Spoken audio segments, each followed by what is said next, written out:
People started sharing clips of Caitlin Clark when she was just a high school basketball player at Dowling Catholic in West Des Moines, Iowa.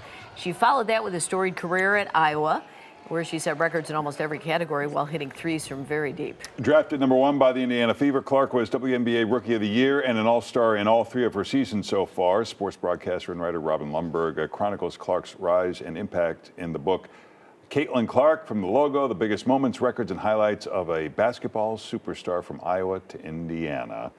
And Robin joins us now. Good morning. Good morning. How are you? Thanks for having me. Good to have you with us. There's been a lot of, great women players over the years. What made this different? What made this different, there's several things, right? There is the obviously play on the court, which is, to me, the root of it all. That's sort of the mission statement, is to reframe all of this around why I think it exploded, which is Caitlin Clark, the basketball player. But there's also Caitlin Clark, the phenomenon. And I've been doing this a long time. I've never seen anything that quite checked as many boxes as this has when you talk about a transcendent athlete who not only does that, but also uplifts her sport, women's basketball, and in this case, an entire league, the WNBA, not to mention generates the level of conversation that has come along with that. In following it as closely as I did, I quickly realized that this wasn't, your run-of-the-mill sort of flash-in-the-pan story that I don't even know if generational was a strong enough word. It's kind of a once-in-a-lifetime story. It's interesting that she had this breakout season, that we know she got injured. She's having a great season this year as well.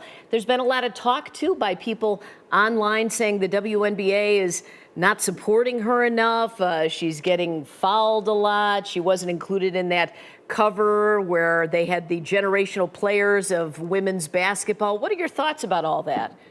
Well, yeah, I mean, the last part, I don't know if that was a licensing issue or whatnot, but it still was more in the vein of what you're saying. And there definitely was and has been a resentment or a pushback to Caitlin Clark. To ignore that would be just not telling the truth, right? And that goes from her rookie season, where the Mystics co-owner, when Caitlin Clark was on the cover of Time magazine, said, why didn't they put the whole league on the cover, right? Like, that was kind of the spirit of it. Or Kathy Engelbert, the commissioner of the league, would always mention somebody else when asked about Caitlin Clark. And, there was a point where I thought Caitlin Clark's last name was and Angel Reese.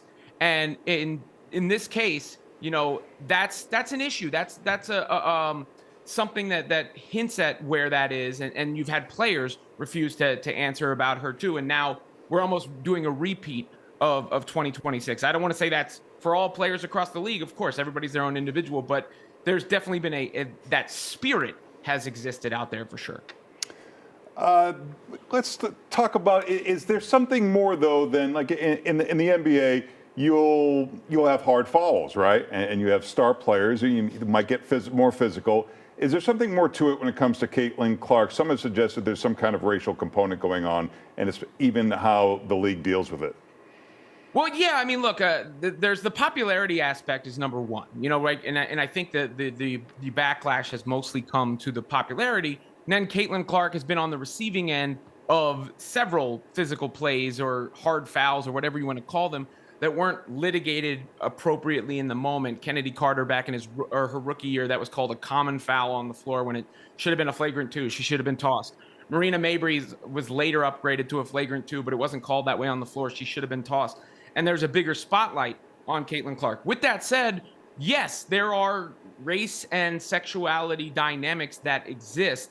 Otherwise, Dejanay Carrington, who just flagrantly fouled Sophie Cunningham the other day, she posted white privilege on her Threads account right after that happened, right after she got tossed out of the game. So, and Dejanay has a history of hard fouls and stuff that isn't necessarily conduct that isn't necessarily a good representation for other players in the league, but at the same time, when that happens, the racial powder keg is certainly opened, and it's naive to say that Caitlin Clark being a white girl hasn't been something that's been thrown into the discourse many times over. The WNBA's been in the news in addition to the Sophie Cunningham foul situation, and you could talk about that separately, but she has famously come out and said that she wants to protect women in sports and doesn't think that men should be playing in the WNBA. There's been a lot of backlash about that. WNBA just had a meeting yesterday or something to define that.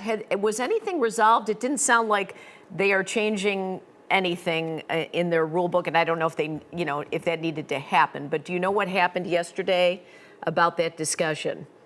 No, they put out a statement saying that they'll continue further discussions and the like. And look, I mean, the whole thing is absurd on its face, right? Like you have Enes Kanter and Royce White, former NBA players, who are seeking attention. Let's be clear about it, but they're also mocking. What they're mocking is this, there's a ideological thing that exists in the WNBA and a spirit of inclusion.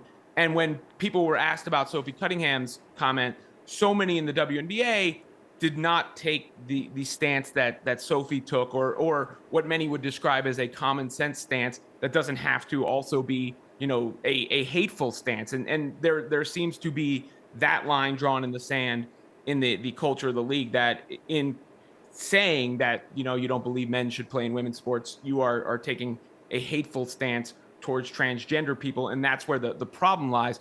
But when there's no actual definition to what qualifies as a woman for the WNBA, when the playing status definition is you must be a woman to play, and people all make statements like they have, it opens the door for those who want to poke fun at it or who want to call hypocrisy on you, if you will.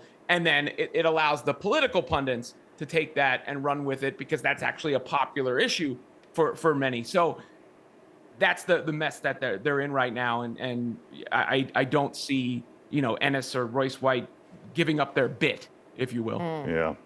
Well, the book is Caitlin Clark from The Logo, and you can find Robin on his website and socials. Thanks for joining us this morning. Thanks for having me.